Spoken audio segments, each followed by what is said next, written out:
Mga igsuon, maayong adlaw. Kinusab ang inyong ubos nga alagad si Itzel Carantusas. Makiguban kaninyo nining linain nato nga episode alang sa atong mga followers sa Facebook, sa internet, and sa YouTube. Kay matud pa ni San Pablo sa Roma 1, versikulo 16.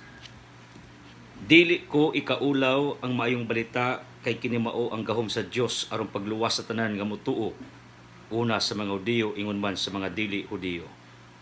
Kay gipadayag man sa maayong balita ang paagi sa Dios sa paghimong matarong sa tao ug kini pinaagi sa pagtugikan sa sinugdanan hangtod sa katapusan. Ang gihimong matarong sa Dios mabuhi pinaagi sa pagtuo.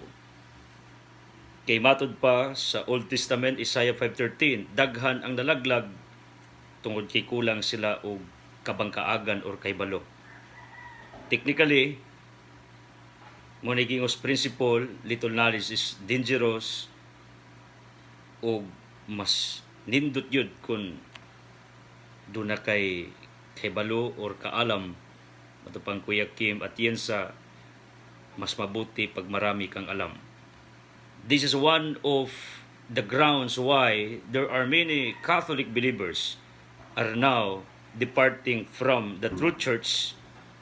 Ug mao sa niyang inungdan why other religions continuously attacking the Roman Catholic Church. And the sad point tungod kay matag Katoliko, although giingon sa Judas 3, labani ang inyong balang pagtuo, but defending our mother church is only done by a Catholic faith defender, pero dili mabuhat sa ordinaryo nga Katoliko nga magtutuo. No wonder anytime mabrinwas sila. Mo ni rason nga nga nagpakatakos dasad ko sa laing higayon tungod sa rason kay by birth as Itzel Carantusas I was a Catholic faith defender. But sa akong programa sa teleradyo, sa TV, radio, sa atong Facebook, sa akong mga teachings, sa newspapers, I give more importance on moral issue, moral topics, guiding the people, motivating the people, catechizing the people, and even tackling financial literacy, legal matters, business matters. But this time, di atay programa nga akong gilaunch beginning today nga diin mag-iskot ko og mga doktrina.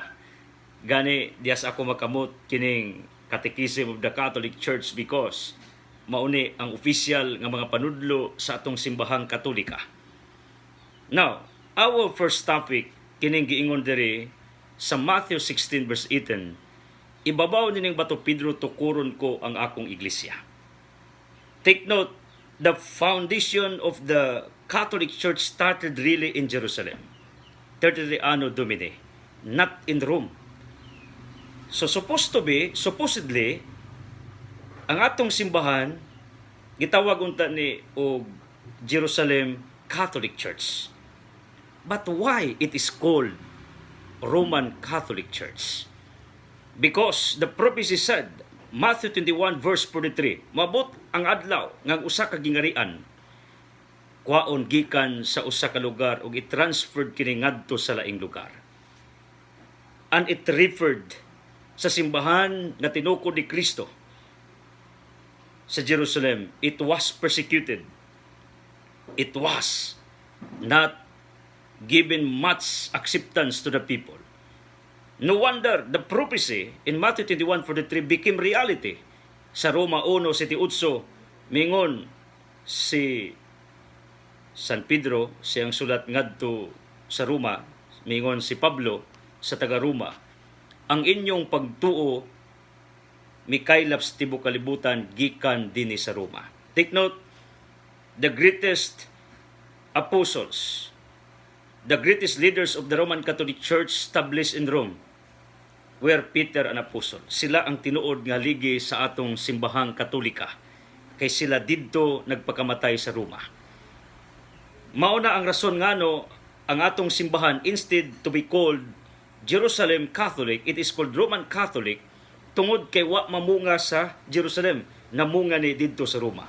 It's like a certain business. If this business is not gaining profits in this place, automatically you will transfer this business to other location. In fact, it is called feasibility study.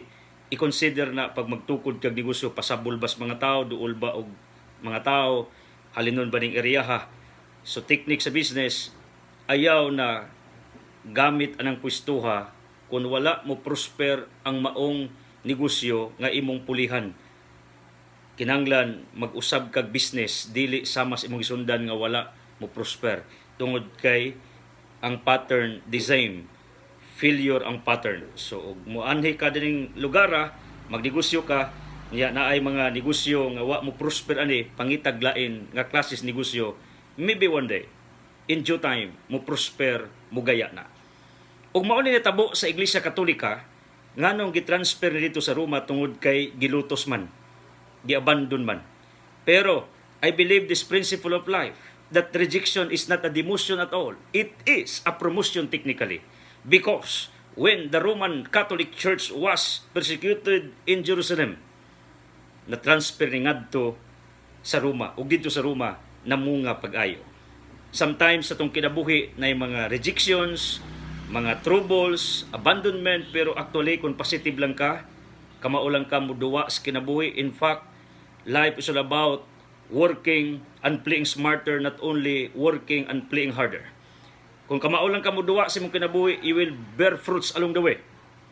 Kung asa ka ipot sa Ginoo.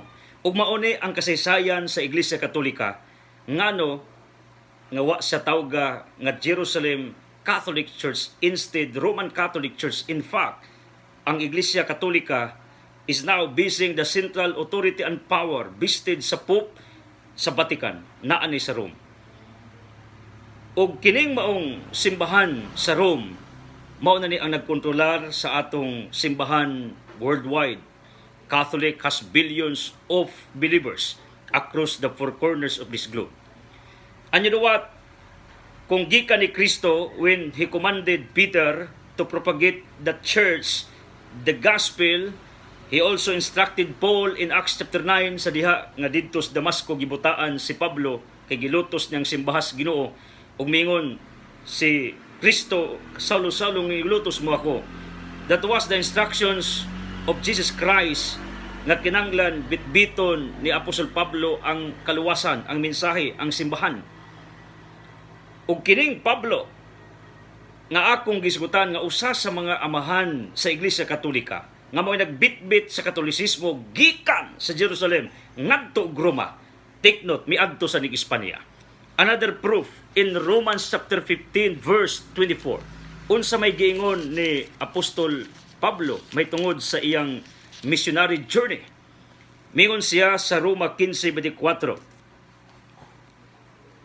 Mingon siya, mualpit unya ako diha sa akong pagpaingon sa Espanya.